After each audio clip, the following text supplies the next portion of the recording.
you dug yourself a hole.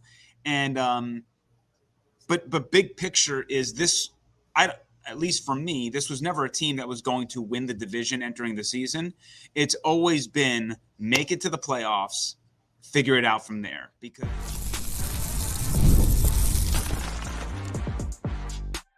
you are Locked On Rays, your daily Tampa Bay Rays podcast, part of the Locked On Podcast Network, your team every day. We're on such a time crunch. Skip the intro. We'll do it live. We'll jump right in with Evan Klosky, now a married man with a ring on his finger. Can you believe it? Right. Unfortunately, I now have more rings than the Tampa Bay Rays. So, oh, you've been saving that for weeks. Oh, I love it. You know what? I want to see the congratulations on the comments, guys. Drop it on the YouTube saying good wishes to Mr. Evan. Well, he's probably getting a lot of hate mail too because he probably hasn't been as active on the X machine, and people are like, "What's up?"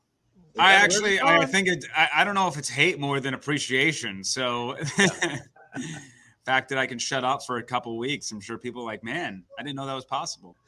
Well, not us, because we actually utilized your segment on the 11th inning of Tuesday night's game. So thank you for that. Yeah, it was kind of a gut-wrenching loss, huh? Wasn't it? Yeah, that was a real kick in the groin. Look, you play a 3-3 game into the extras. You kind of, it's a 50-50 proposition, and the fact that you even had that one run was because Boston screwed it up for you. So, Boston and Tampa Bay are kind of similar teams where ideally they lean on their staffs and hope that the hitting comes around. I would say, the Rays don't really have like a Devers, but at the same point, the Red Sox have probably been maximizing their pitching more than the Rays up to this point, at least. Yeah. But yeah, just who knows what would have happened, if the same sequence of events happen. But it comes down. If you lose a game, you don't want to lose based on fundamentals, right? Like physical errors happen. Right. That was a mental error. And Kevin Cash wore it after the game, which good leaders should do, right? Hey, that's my fault.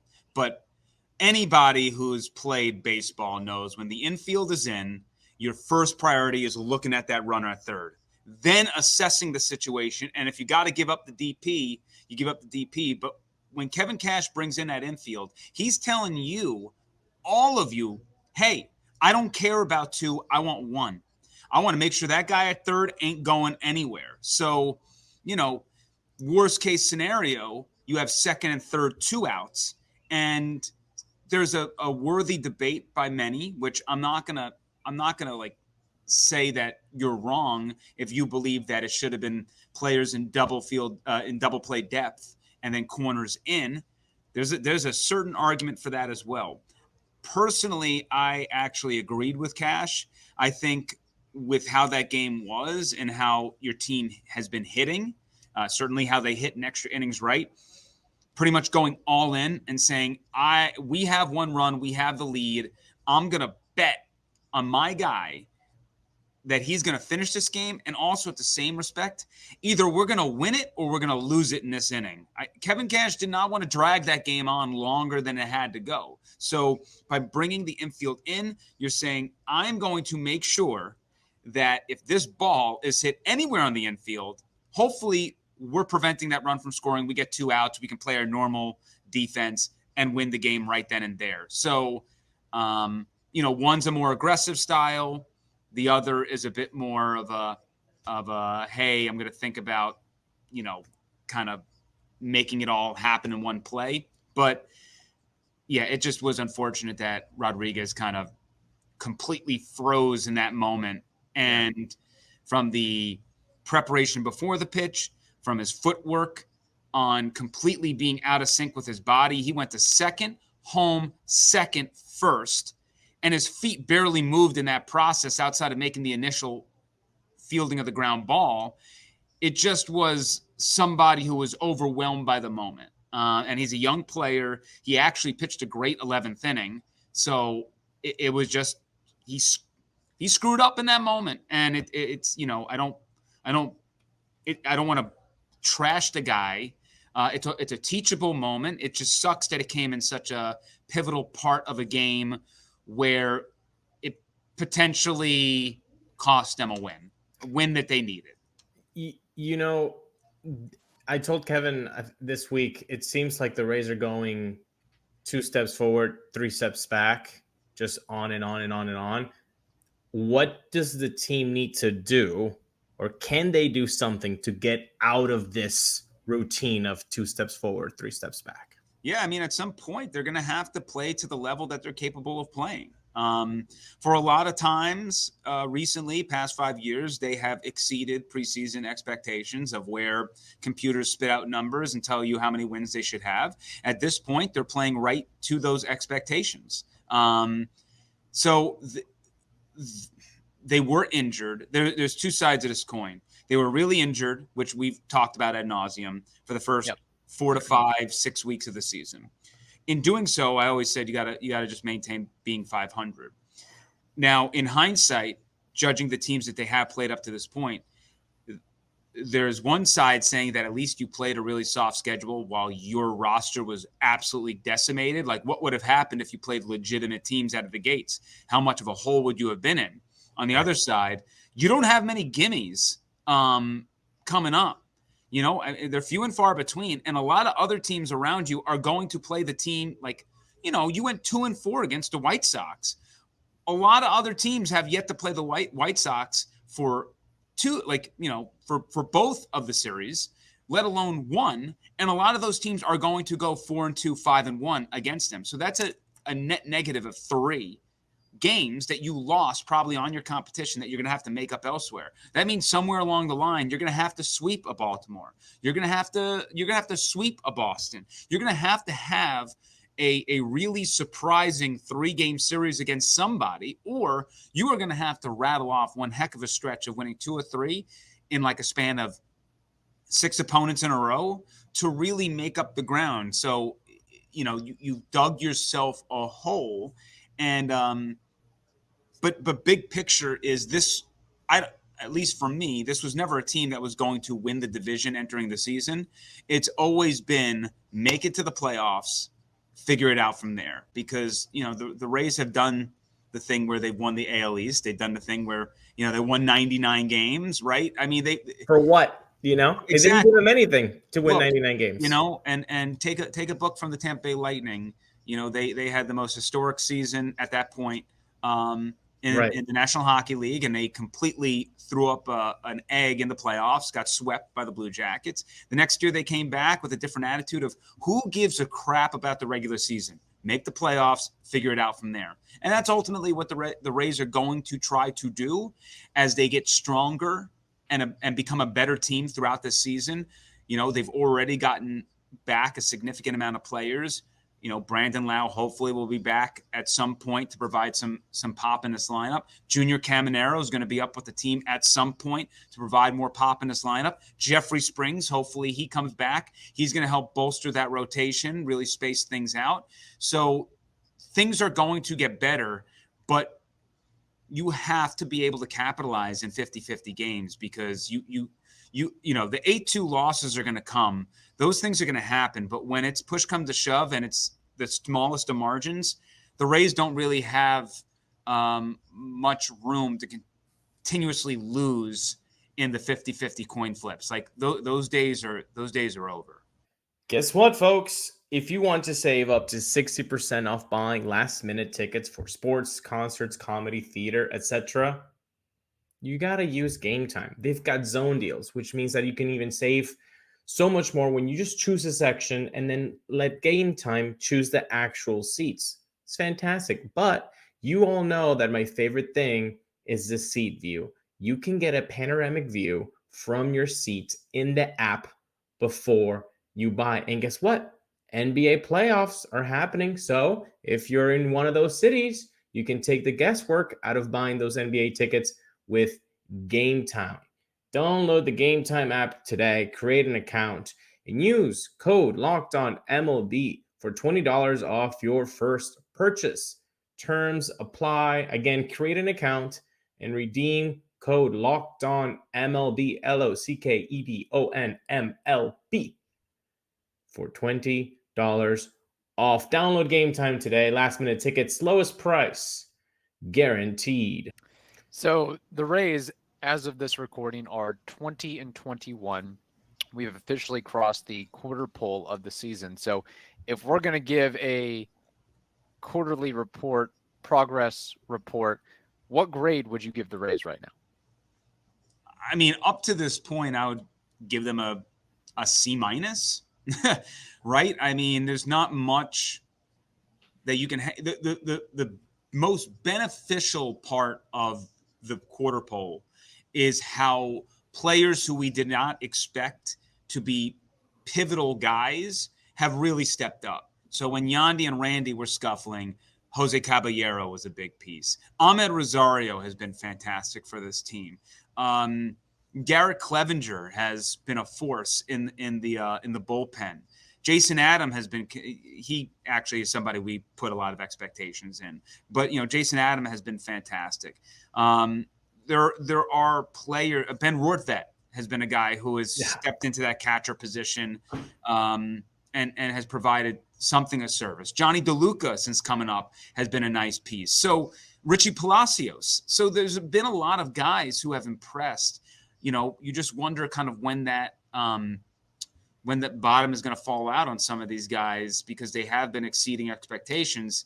And, you just kind of hope that you can kind of get in sync and people can mesh between their on streaks and off streaks and all that stuff. And it's just, it's nice to see that Yandy is surging and Randy's hitting home runs. But up to this point, I mean, it's a below average grade from me, especially for a team that's certainly better than what they performed. But also, I do not want to be too hard on a team where a lot of the guys featured in April, early May are not guys we're going to see in June, July, August. So that's just like the nature of their business. And what fans have to understand is we got a discounted version of what was supposed to happen with this team. And finally, May 15th, May 5th, May 16th, we're finally getting the team that we sort of felt like fans could expect entering the year and,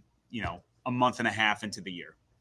Out of all those guys, keeping it positive right now, out of all those guys who have surpassed expectations to this point, be it Rortvedt, Palacios, Johnny DeLuca coming back from injury, a host of others as well, which of those guys do you think is going to be able to maintain or close to maintain the level of production that they've provided thus far? Like, which guy are you most bullish on the rest of the season, taking the Yandys and the Randys out of the equation? I'll give like two answers here, because Ahmed Rosario is probably one, but he has experience. He has a track record for sure. Exactly. So, and the fact that, he's hitting the ball really hard consistently for a month and a half. So I don't know if he's a 300 hitter, but he is a guy who was a highly touted prospect. We know he has the tools. He's been getting a lot of playing time. So I believe in him, maybe not to this level, but there'll be a slight decrease. But I don't expect him to fall off a cliff by any means. I think that was a savvy signing entering the season. But I'll lean towards Richie Palacios. I think that he's always been a guy who's had tremendous plate discipline. His on-base percentage is solid, and he mixes in speed. It turns singles into doubles when possible. So the fact that Palacios is finally getting consistent playing time, and he's showcasing kind of those elite skill sets of putting the ball in play, understanding his strike zone. I believe in him.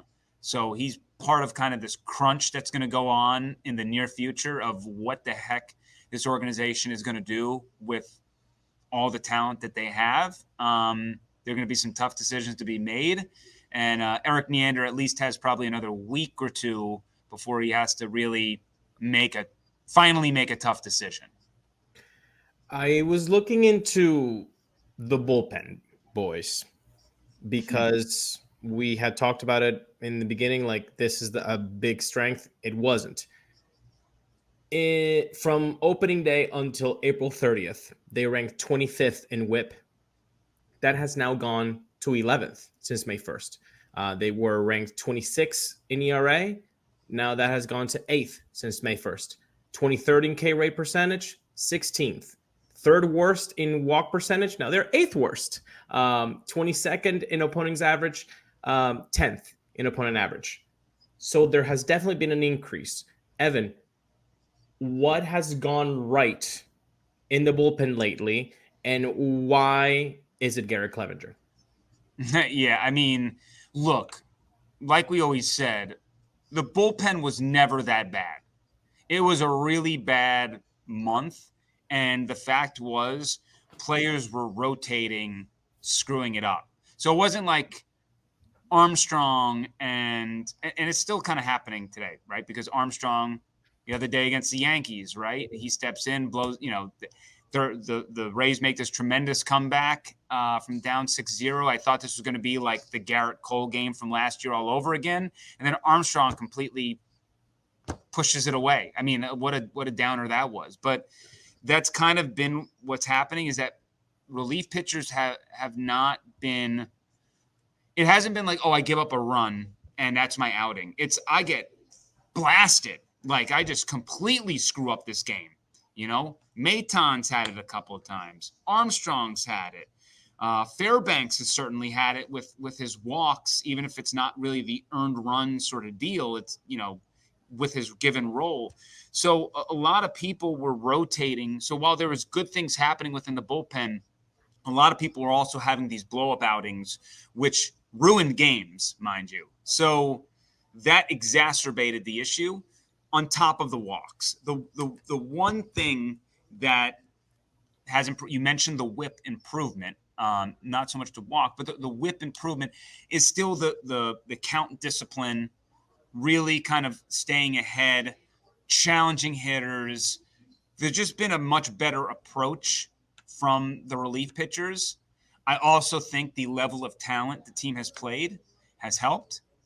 Certainly has not, they have played the Yankees and are playing the Red Sox right now. But before that, it was kind of a soft part of their schedule where the hitting was not anything you'd brag about. So certainly the level of competition on the opposing side has helped their cause. But again, it starts and it ends with throwing strikes. And with a guy like Garrett Clevenger, you look back at his first 7 outings, it wasn't like he got blown up. I think he had one really bad outing where he gave up 3 runs.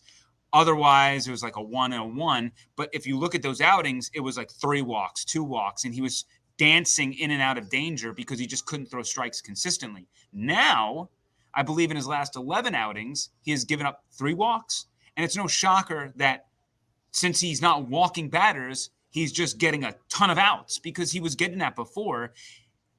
That's the number one calling card for Kyle Snyder. That's what keeps him up at night, is the walks. Because if you want to give up runs, you want to make sure that teams are going hit, right? Hit. When you walk batters, now all it takes sometimes, especially with their inability to really keep runners at first base because they're stealing all over them, when you walk a batter as a relief pitcher, the odds are that guy might steal, and then it could be just 1 hit before you gave up a run, just like that, because you did not – like, they have good enough stuff to get all these people out. You got to force them to put the ball in play. So that's the big picture change. But also there is a little bit of a regression to the mean that some of these guys just were simply going to get better because they're not as bad as they're showing. So it sucks watching it in person, but over the long sample size, we will see improvements. And, I do expect that this team is going to figure it out as we enter June, July. All of a sudden, this highly touted bullpen that we've talked about entering the season will resemble that group. And hopefully the starting rotation will be able to kind of be a bit more solid because, I think the bumpiness from that group, I certainly think the starting pitching has exceeded expectations, but it's certainly not been a smooth ride, which is, I think, what we kind of expected. I mean, Eflin has been solid, but certainly not the Cy Young contending guy we saw from last season. Littell has been but nothing that you can really brag about. Savali finally made it through 5, and I have to clap because he went 5 innings, giving up 3. Right? Like that's a huge improvement. It's been a month since he went through 5. So I mean, that's Savali looks like you gave up Kyle Manzardo, and it looks like in return you got a 5th starting pitcher. That's what number 5s do, right? Yeah. They get you through 5 innings, couple runs here or there, and sign me up for that all the time. But the expectation was he was going to be better than that, and it's really looking like he's nothing more than get me through twice in a lineup and I got to yank you. And now you got to wonder if you got to pair up Savali and Tyler Alexander on the same day and really just kind of combine their forces and make that like your full day's worth of work and allow everybody else to kind of do their business and hopefully get some length. Probably most excited about Taj Bradley. Because his stuff looks fantastic. And we were believing that was going to be the case in spring training. Obviously the injury hurt, but he's certainly got the promise, and Pepio will come back soon. So there's good, there's aight, and then there's So at least with the starting pitching, what we have gotten is what, at least in my eyes, I was kind of expecting. It's winner take all time in the NBA and NHL, and FanDuel's giving you a shot to bring home a big win of your own. Right now, new customers get $150 in bonus bets with any winning $5 bet. That's $150 to bet on spreads, money lines, player props, and more. Visit FanDuel.com/LOCKEDON. That's locked on. FanDuel.com/locked on to make every playoff shot count. FanDuel, they are America's #1 sportsbook. Well, Ulises has a dinner date with Stu Sternberg at a unnamed steakhouse later on tonight, really shortly actually. So we got to move things along and dive into baseball trivia and name that war. At some point, maybe it'll have to be next week, get Evan's take on the New City Connect jerseys. But for right now, they're beautiful. Okay, that sums it up. Klosky on the clock. That's your answer. Ulises, what do you have in the arena of baseball trivia for us? Well, the Rays are going to be facing another AL East opponent, from the Yankees to the Red Sox, and now the Blue Jays this weekend. So runs are important. They are literally the goal in this game, to score more runs. In front of me, I have the top 10 Blue Jays players who scored the most runs for this franchise. Can you name me 5? Blue Jays. You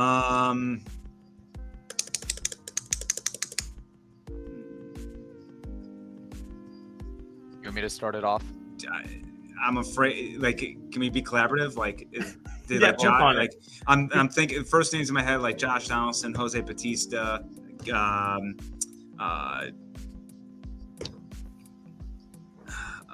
Okay, I'm going to throw out a guess. Carlos Delgado, is he on the list? He is the clubhouse leader at 889 runs. Keep it simple. I'll say Jose Bautista. He is number 2 on the list with 790. Okay. As Joe Madden would like to say, not runs, but points. That was big on him. Raul Mondesi. Strike 1. Okay.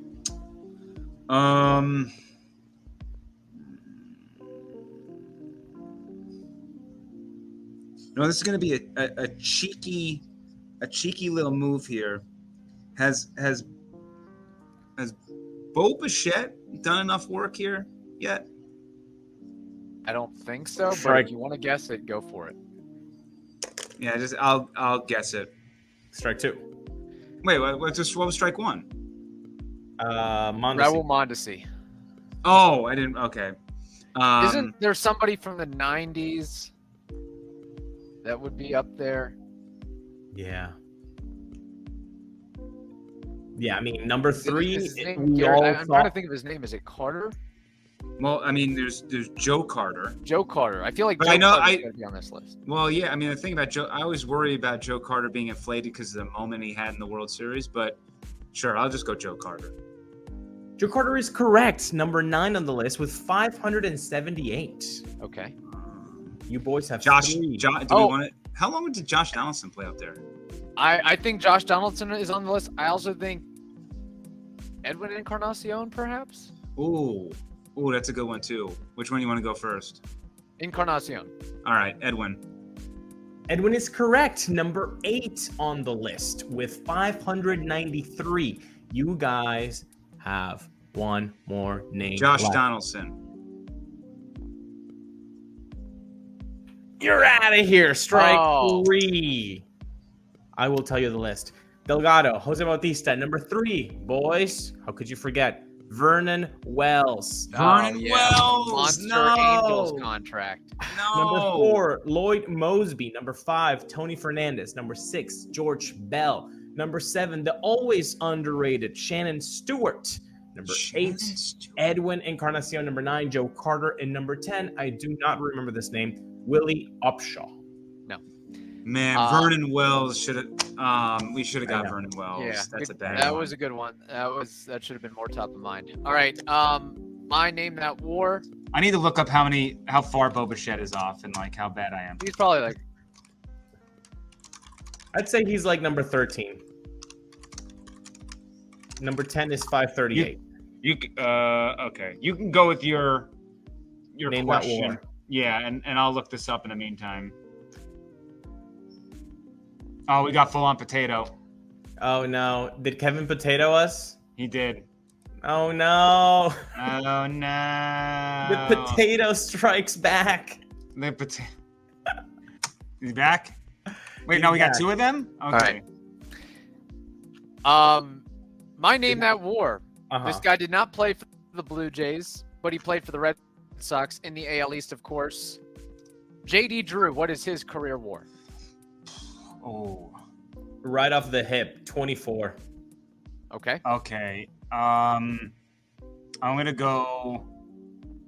Man, he never met expectations, but he had a great postseason that one year. I'll go 20. I'll go lower. I'll go 21.2.